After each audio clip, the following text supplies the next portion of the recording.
ॐ वसुदेवसुतं देवं कंसचाणूरमर्दनं देवकी परमानन्दं कृष्णं वन्दे जगद्गुरुं कृष्णं वन्दे जगद्गुरुं। प्रिय मित्रांनो, नमस्कार. गीतामृतम महत या मालिकेत आपलं स्वागत आहे. आज गीतेमधला आपला श्लोक आहे, तस्मात् सर्वेषु कालेषु माम अनुस्मर युध्यच मय्यर्पित मनोबुद्धी मामे वैश्यस्य संशयम. मागच्या वेळेस आपण बघितलं की भगवंताने आपल्याला सांगितलं होतं की शेवटल्या क्षणी माझं चिंतन करा, म्हणजे तुम्ही मलाच प्राप्त व्हाल. आता भगवंताचं शेवटल्या क्षणी चिंतन करणं किती अवघड आहे, कारण त्यावेळेस आपल्या मनामध्ये कोणते विचार येतील हे आपण सांगू शकत नाही. मग त्यासाठी काय केलं पाहिजे हे भगवंत आपल्याला या श्लोकामध्ये सांगतात. भगवंत म्हणतात की तस्मात् सर्वेषु कालेषु माम अनुस्मर युद्धच. म्हणजे बघा, युद्ध करायला सांगतात, पण कसं युद्ध करायला सांगतात? माझं स्मरण ठेवून. इथे दोन गोष्टी अतिशय महत्त्वाच्या आहे. भगवंताचं स्मरण ठेवायचं आहे,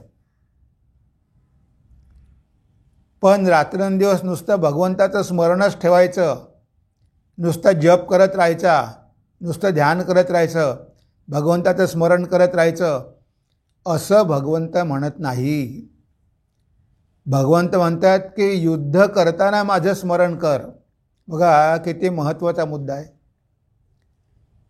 आपण ह्या जगामध्ये ज्या दिवशी प्रवेश केला, हे जग म्हणजे रणभूमीच आहे, हे जग म्हणजे युद्धभूमीच आहे, हे जग म्हणजे कुरुक्षेत्रच आहे. ज्या दिवशी आपण या जगामध्ये जन्म घेतला त्याच दिवसापासून आपलं युद्ध सुरू झालं, आपला संघर्ष सुरू झाला. कारण इथे प्रकृती आहे आणि प्रकृती आपल्याला कंट्रोल करण्याचा प्रयत्न करत आहे. ही जी प्रकृती आहे ती आपल्यावर विजय मिळवण्याचा प्रयत्न करत आहे आणि आपल्याला ह्या प्रकृतीला पराभूत करून आपलं स्वातंत्र्य प्राप्त करून घ्यायचं आहे. आपल्याला स्वतंत्र व्हायचं आहे, आपल्याला मुक्त व्हायचं आहे, सगळे बंधनं तोडून फेकायचे आहे. तर बघा, जन्मापासूनच संघर्ष सुरू होतो, जन्मापासूनच युद्ध सुरू होते. तेव्हा भगवंताने म्हटलं नाही की तुम्ही नुसतं माझं स्मरण करा, हे पण म्हटलं नाही की तुम्ही या जगामध्ये कार्यच करत राहा, युद्धच करत राहा. असे युद्ध तर बरेच होतात, पण भगवंताने दोन्ही गोष्टी आपल्याला एकत्र करायला सांगितल्या. तुम्ही काम करा, तुम्ही युद्ध करा, पण ते करताना सुद्धा माझा विसर पडू देऊ नका, माझं स्मरण राहू द्या. त्या हे किती अवघड आहे. सगळी कामं करताना भगवंताचं स्मरण ठेवणं कसं राहू शकते. एक आपण उदाहरण घेऊया. समजा ऑफिसमध्ये आपण गेलो, ऑफिसमध्ये आपण काम करत आहो आणि घरी मुलगा आजारी आहे. बघा, तुम्ही ऑफिसमध्ये काम करता, पण तुमच्या मनामध्ये सारखी काळजी आहे की आपला मुलगा कसा असेल. आता सतत मुलाचं चिंतन होत आहे ना, मुलाचं चिंतन होत आहे. तुम्ही कामही करत आहात, पण मुलाचं चिंतनही करत आहात. आता ह्या भौतिक गोष्टीचं चिंतन आपण करू शकतो, कारण ह्या भौतिक गोष्टींवर आपलं जास्त प्रेम आहे. जर तेवढं प्रेम भगवंतावर असतं तर आपल्याला भगवंताचं स्मरण झालं असतं. आता आपल्याला काय करायचं आहे? तिथे काम करताना आपल्याला बघायचं आहे की हे काम भगवंताचं आहे. आणि त्यामुळे मी काम करताना भगवंताचं स्मरण करून काम केलं पाहिजे. मी आता माझ्या मुलाचं चिंतन सोडून दिलं पाहिजे, कारण ती माया आहे, तो मोह आहे. आपला मुलामध्ये मोह असल्यामुळे, आसक्ती असल्यामुळे आपल्याला मुलाचं चिंतन होतं. पण इथे नुसतं चिंतन करून तुम्हाला काय लाभ आहे? तुम्ही जाऊ शकत नाही, काहीच करू शकत नाही, उपचारही करू शकत नाही. तुम्ही तर काम करत आहात. पण जर मन घरी ठेवलं आणि तुम्ही ऑफिसमध्ये काम केलं तर ते काम चांगलं होणार आहे का? होणार नाही. कारण तुम्हाला हे कळत नाही की ते काम म्हणजेच भगवंताची पूजा आहे. Work is worship.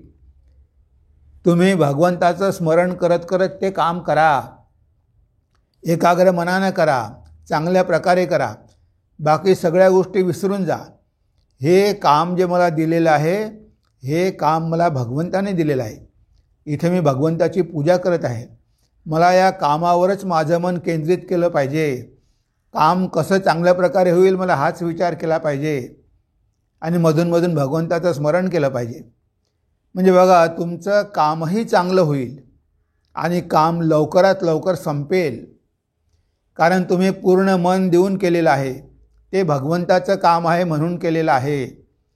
म्हणजे असा जर भाव आपला असेल, तुम्ही समजा 1 घंटा काम अगोदर संपवलं, मग तुम्ही तुमच्या बॉसला म्हणू शकता की सर माझं काम संपलं, मी जरा घरी जाऊ का? माझा मुलगा आजारी आहे, त्याला मला दवाखान्यात न्यायचं आहे.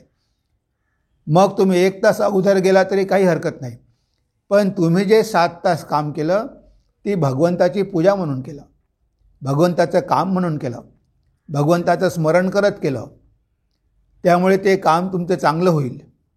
कारण ते भगवंताचं काम केलं तुम्ही आणि भगवंताचं स्मरण पण तुम्हाला राहील. दोन्ही गोष्ट एकत्र होईल की आपण हे काम भगवंताचं करत आहोत. ही सृष्टी भगवंताची आहे. त्यांनी आपल्याला या कामावर नियोजित केलेलं आहे. मी भगवंताच्या सृष्टीमध्येच थोडाफार हातभार लावत आहे. तेव्हा मला हे भगवंताचं काम चांगल्या प्रकारे केलं पाहिजे. आणि घरी मुलगा आहे, ठीक आहे लोक तिथे काळजी घेणारे. मी जाईल तेव्हा काहीतरी करेल. म्हणजे इकडे करायचं काम आणि तिकडे चिंतन करायचं मुलाचं, हे असं चालणार नाही. तुम्ही काम करताना भगवंताचं काम करून, भगवंताचं स्मरण करून काम करा. इथे अर्जुनाला म्हटलं आहे की तू युद्ध कर, माझं स्मरण करून युद्ध कर. तो तर म्हणाला होता की मी युद्ध करणारच नाही, म्हणजे मी कामच करणार नाही, त्यापेक्षा संन्यासी झालेलं बरं, जंगलात गेलेलं बरं, भिक्षा मागितलेली बरी, या इतक्या लोकांना मारून काय उपयोग, हे सगळे माझे नातेवाईक आहे. म्हणजे तो कर्म करण्याचं टाळत होता. जरी तो क्षत्रिय होता तरी त्याचं स्वतःचंच कर्म, त्याच्या धर्माप्रमाणे त्याला मिळालेलं ते कर्म करण्यास तो टाळत होता. आणि हे भगवंतानी ओळखलं की अर्जुन एवढ्या मोठ्या मोठ्या गप्पा मारतो, लोकांची हिंसा होईल, अमुक होईल, पण हा मुळातच घाबरलेला आहे. याला भीती वाटते काय होईल, यश येईल की अपयश येईल, आपण मरणार तर नाही, ह्या भीतीमुळे तो काम करत नाही. ह्या भीतीमुळे तो युद्ध करत नाही. तो युद्धभूमीवर युद्ध करण्यासाठीच आला होता, पण ते कौरवाची अफाट सेना बघून घाबरला. भगवंताने हे ओळखलं. तेव्हा भगवंत म्हणते की तू कर, जे होईल ते होईल, तुला यश मिळेल, अपयश मिळेल, जे मिळेल ते मिळेल, पण तुझं हे कर्तव्य आहे, हे कर्तव्य तू पार पाडलंच पाहिजे. जी जबाबदारी आपण स्वीकारली आहे, कुटुंबाची असो, ऑफिसमधली असो, कोणतीही जबाबदारी जी आपण स्वीकारली असेल ती चांगल्या प्रकारे पार पाडलीच पाहिजे. कारण ते आपलं कर्तव्य आहे, ते केलंच पाहिजे. पण कर्तव्य करताना सुद्धा आपण भगवंताचं स्मरण ठेवू शकतो, हे लक्षात ठेवा. जर आपण दृष्टिकोन बदलला, ते काम नाही, ती भगवंताची सेवा आहे, ह्या माध्यमातून मी भगवंताची सेवा करत आहे, भगवंताला संतुष्ट करत आहे. आता जेव्हा ते काम भगवंताचं होतं तेव्हा दृष्टिकोन बदलतो. मी काही फक्त पैशासाठी करत नाही, मी काही फक्त पोटासाठी करत नाही, तर ह्या कामाच्याद्वारे भगवंताच्या सृष्टीमध्ये मी थोडासा हातभार लावतो. असा जर मनामध्ये भाव असेल आणि काम केलं तर भगवंताचंही स्मरण राहील आणि आपलं कामही चांगलं होईल. आपण इथे भगवान काय म्हणतात, मय्यर्पित मनोबुद्धी मामे वैश्यस्य संशयम, म्हणजे तू माझं स्मरण करून काम कर, पण मन आणि बुद्धी मला अर्पण करून. मय्यार्पित मनोबुद्धी मामे वैश्यस्य संशयम, असं जर केलं तर तू मलाच येऊन मिळशील, यामध्ये काही संशय नाही. म्हणजे इथे भगवंताने सांगितले की मनही मला दे आणि बुद्धीही मला दे. कारण बरेचदा आपण भगवंताला मन देतो, पण नुसतं भगवंताला मन देऊन काहीच उपयोग नाही. कारण निर्णय होत असतो बुद्धीमध्ये. आता मनाने जरी ठरवलं की भगवंताचे चिंतन करायचं, पण बुद्धीनं साथ दिला पाहिजे. ती बुद्धी म्हणते की नाही, आता स्मरण वगैरे काही करायचे नाही, बाकी दुसरे कामं आहे की काय हे स्मरण करत बसला. म्हणजे निर्णय घेण्याचं काम बुद्धीच ठरवते. आता मनामध्ये गोंधळ होतो. आपल्याला वाटते भगवंताने सांगितलेलं आहे की अशा प्रकारे केलं पाहिजे, पण बुद्धी म्हणते तसं केलं तर तू या संसारामध्ये यशस्वी होणार नाही. तुला थोडंफार स्वार्थी झालं पाहिजे, तू स्वतःचा पण विचार केला पाहिजे. आता बघा बुद्धी किती चालाक आहे. ती मनाला कशी भ्रमात टाकते की नाही असं करू नको. म्हणून भगवंताने सुरुवातीला सांगून टाकलं की मनही मला अर्पण कर आणि बुद्धी पण मला अर्पण कर. म्हणजे तू निर्णय घेऊ नको, मी निर्णय घेईल तुझ्या वतीनं. तुला निर्णय घेण्याची काय गरज आहे, मी आहे ना. भगवंत आपल्या नेहमी सोबत आहे. ह्या शरीररूपी रथामध्ये ते बसलेले आहे. ते आपल्याला नेहमी मार्गदर्शन करत आहे. ते आपल्यासाठी निर्णय घेतील काय योग्य आहे ते.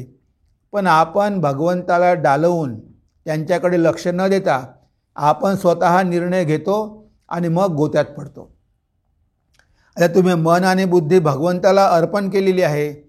आता भगवंताला निर्णय घेऊ द्या तुमच्यासाठी काय योग्य आहे.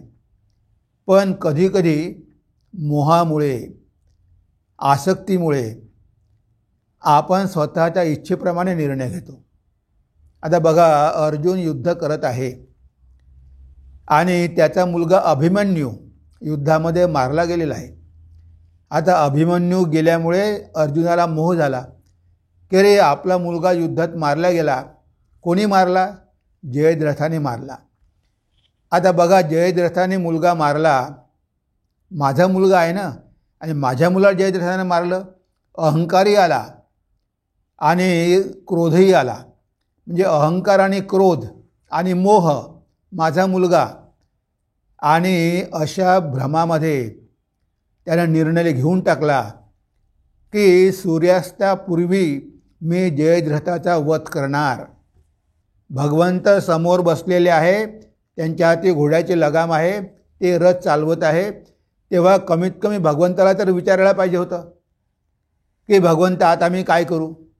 त्यानं भगवंताला विचारलं नाही. त्यानं आपली स्वतःची बुद्धी लावली. त्यानं बुद्धी अर्पण केली नाही भगवंताला. सारथी तर केलं भगवंताला, पण मन आणि बुद्धी अर्पण केली नाही. त्यामुळे त्यानं स्वतः निर्णय घेतला की मी जयद्रथाला सूर्योदयापूर्वी मारणार. तेव्हा भगवान श्रीकृष्ण रागावले, अरे अर्जुना, हे तू काय केलं? ही कशी प्रतिज्ञा घेतली तू ना? तुला अक्कल आहे की नाही? तुला हे कोणी सांगितलं? तुला शक्य आहे का? सगळ्या कौरवाच्या सैन्यानं तो घेरलेला आहे. तू एवढ्या सगळ्या सैन्यांना पार करून त्याला कसा मारणार आहे? आता अर्जुनानं तो निर्णय का घेतला? पुत्र मोहामुळे, पुत्र शोकामुळे. आता पुत्र शोक झाला, त्याच्यामुळे त्याला क्रोध आला. आपण बदला घेतला पाहिजे. भगवंताने सांगितलं असतं की बदला कसा घ्यायचा, कधी घ्यायचा, केव्हा घ्यायचा, पण त्यानं भगवंताला विचारलं नाही, स्वतःच निर्णय घेऊन टाकला.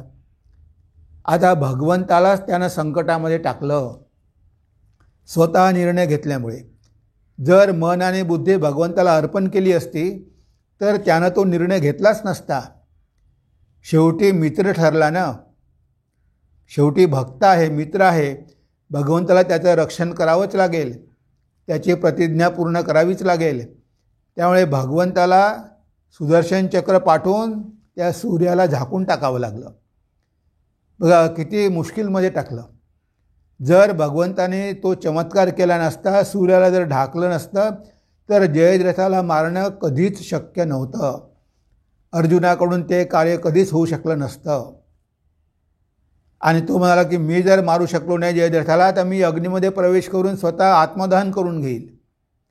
बघा हे सगळं कशामुळे झालं? हे सगळं शोक, मोह, लोभ, क्रोध, अहंकार ह्या सगळ्याला बळी पडून आपण स्वतः निर्णय घेतो आणि भगवंताला मन आणि बुद्धी अर्पण करत नाही. म्हणून इथे भगवंताने आपल्याला स्पष्टपणे सांगितलेलं आहे की तुम्ही माझं स्मरण करून युद्ध करा. भगवान श्री रामकृष्णांनी आपल्याला कितीदा सांगितलेलं आहे की संसारात राहा, पण हा संसार तुमचा नाही, देवाचा आहे. देवाचा संसार तोची चालवितो, कर्तृत्वाचा अभिमान जीव मिरवितो. हा संसार देवाचा आहे असा मनामध्ये पक्का भाव ठेवा. हे इथे तुमचं काहीही नाही. हे जग असंच चालणार आहे. जोपर्यंत भगवंताची इच्छा आहे तोपर्यंत हे जग चालणार आहे. तेव्हा तुम्ही माझं आणि मी सोडून द्या. तुम्ही मी आणि माझं म्हटलं की बंधनात पडलेच. तर भगवान श्री रामकृष्ण म्हणतात की तुम्ही या जगामध्ये आलेले आहात. एखाद्या दासीसारखं काम करा. समजा की हे घर तुमचं नाही, तुमचं घर भगवंताच्या चरणी आहे. तुम्ही इथे काही काम करण्यासाठी आलेले आहात. म्हणून हे नेहमी लक्षात ठेवा का ही धर्मशाळा आहे. हे काही तुमचं घर नाही. तुम्ही काही दिवस पाहुणे म्हणून राहणार आणि परत जागा खाली करून निघून जाणार.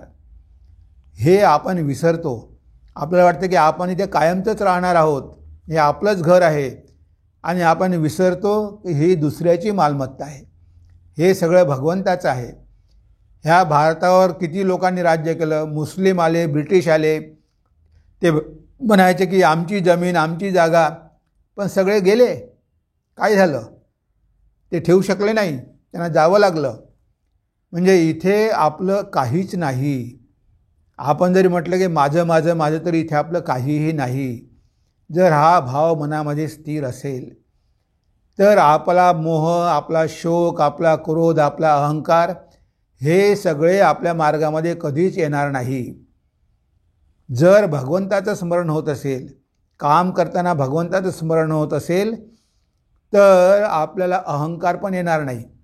मी खूप चांगलं काम केलं, मला बक्षीस मिळालं पाहिजे, असं पण आपण म्हणणार नाही.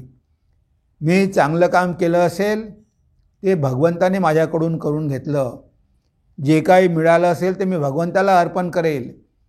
माझा त्यामुळे अहंकार वाढायला नको की मी सगळ्यामध्ये श्रेष्ठ आहे, माझ्यासारखं या जगामध्ये कोणीच नाही, मीच सगळं चांगलं काम करू शकतो. अशा प्रकारचा अहंकार आपल्यामध्ये येऊ शकतो. जेव्हा आपण काम चांगल्या प्रकारे करतो, कामामध्ये आपल्याला यश मिळते, कामामध्ये प्रमोशन मिळते, तेव्हा आपला अहंकार डोकावतो. बघा मी किती चांगलं काम केलं. तो विसरतो की भगवंताचं तू स्मरण करत होता, भगवंताने तुझ्या हातून ते काम चांगलं करून घेतलं. हे सगळं क्रेडिट भगवंताला जायला पाहिजे, पण मनुष्य ते स्वतः घ्यायचा प्रयत्न करतो. आपल्याला माहीत आहे केन उपनिषदामधली गोष्ट आहे. सगळे देव आणि राक्षस युद्ध सुरू होतं. आता हे राक्षस पॉवरफुल होते. सगळे देव गेले विष्णूकडे, प्रभो तुम्ही मदत करा, तुम्ही मदत करा, आता आम्ही काही जिंकू शकत नाही. तेव्हा भगवान विष्णू म्हणाले की जा, काळजी करू नका, तुमचा जय होईल. आणि हे सगळे देवता गेले, युद्ध केलं, युद्धामध्ये जिंकले. आणि यांना वाटलं की आता आपण युद्ध जिंकलं. विसरले की भगवंताने आशीर्वाद दिला म्हणून आपण युद्ध जिंकलो, भगवंताने आपल्याला मदत केली म्हणून आपण युद्ध जिंकलो, हे विसरून गेले. आणि खूप आनंद करायला लागले, खूप मिरवणुका काढायला लागले. तेव्हा भगवंताला वाटलं अरे मी यांना युद्ध जिंकून दिलं आणि मला हे विसरूनच गेले, आणि स्वतःच आनंद करत आहे आणि मिरवणुकी काढत आहे आणि लोकांना दाखवत आहे की बघा आम्ही कसं युद्ध जिंकलं. अशा वेळेस तिथे भगवंताने यक्षाचं रूप घेतलं, तिथे प्रगट झाले. आता सगळ्या देवतांना विचार आला की हे कोण आहे. तेव्हा इंद्र म्हणतो, अरे अग्निदेवता तू जाऊन बघ बरं कोण आहे तो यक्ष. तेव्हा अग्निदेवता त्यांच्याकडे गेली आणि भगवंताने विचारलं, तू कोण आहे. म्हणजे मी अग्निदेवता आहे. तू काय करू शकतो. मी सगळ्या जगाला आग लावून देऊ शकतो, सगळं भस्म करून टाकू शकतो, एवढी माझ्यामध्ये शक्ती आहे. आता तो अग्निदेवता विसरला की ती शक्ती भगवंताने दिलेली आहे, ती त्याची नाही आहे. पण तो म्हणतो माझीच शक्ती आहे, मी सगळं जग जाळून टाकू शकतो. तेव्हा त्या यक्षाने एक गवताची काडी घेतली, हातावर ठेवली. म्हणजे हे गवताची काडी जाळून दाखव बरं. तो अग्निदेवता खूप प्रयत्न करत आहे, खूप प्रयत्न करत आहे, म्हणजे तेवढीशी काडी तो जाळू शकला नाही. शेवटी अपमानित होऊन परत गेला. मग इंद्राने वायुदेवतेला पाठवलं, अरे वायू तू जाऊन बघ कोण आहे ते. वायुदेवता गेला. भगवंताने विचारलं, तू कोण आहे. म्हणजे मी वायुदेवता आहे. तू काय करू शकतो. मी सगळं जगच्या जग उडवून देऊ शकतो, मी वादळ करू शकतो, मी झाडं पाडू शकतो, मी घरं पाडू शकतो, मी सगळं करू शकतो. अच्छा ठीक आहे, गवताची काडी आहे ही उडून दाखव बरं. खूप प्रयत्न केला पण ती छोटीशी गवताची काडी तो उडवू शकला नाही. अपमानित होऊन परत गेला. म्हणजे मी काही त्याला ओळखू शकत नाही. तेव्हा इंद्र स्वतः जायला निघाला. तर इंद्र म्हणजे अहंकारी, आणि अहंकारी मनुष्य जर समोर येत असेल तर भगवंत कशाला राहील तिथे. तेव्हा तो यक्ष गायब झाला आणि त्या ठिकाणी उमा देवी, ती देवी प्रगट झाली. आणि इंद्राने विचारलं की देवी तो यक्ष कोण होता. तेव्हा ती देवी म्हणते भगवंत होते. तुम्ही त्यांची मदत घेतली, त्यांच्या मदतीनं तुम्ही युद्ध जिंकले आणि त्यांना विसरून तुम्ही स्वतःचाच उदो करता आहात. म्हणून भगवंताने तुम्हाला दाखवून दिलं की तुम्हाला जी शक्ती दिलेली आहे ती भगवंताने दिलेली आहे. तुम्ही तुमच्या शक्तीच्या बळावर काहीच करू शकत नाही. म्हणून भगवंत तुमची परीक्षा घ्यायला आले होते. आणि असं म्हणून ती उमा गायब झाली.